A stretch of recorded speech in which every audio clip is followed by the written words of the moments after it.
Jo, tai užsidedam laiptukus, kad nereikėtų šokinėti į pirtį. Čia yra fiksatoriai tokie, labai faina viskas susifiksuoja, nepriklausomai nuo to reljefo, jie prisitaiko prie to aukščio. Ir ką, tada pasiimu vanteles.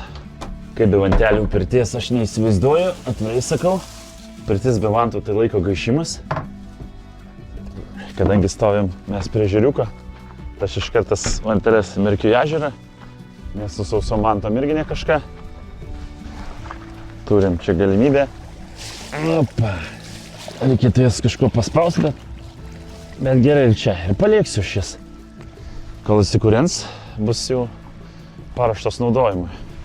Tokios pirtelės man labai patinka dėl to, kad realiai pusvalandis ir gali eiti, kaip sakant, į pirtelę maudytis. Tai čia tas visas unikalumas ir yra. Žinoma, šiuo atveju, tokioje vaizdingoje vietoje gyvenime nepasistatysi pirtelės, niekas nedraučia atsitraukti mobilaus gaminio.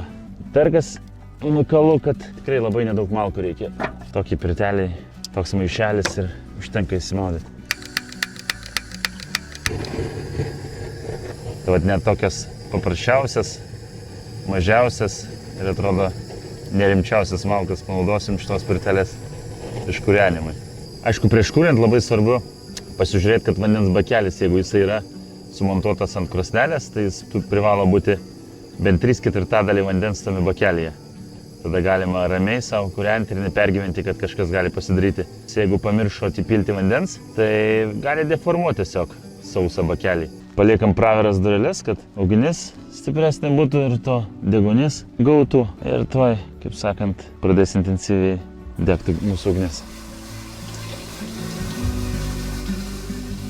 Na ką, pirtelės akmenys įkaitė, laikas duoti garo.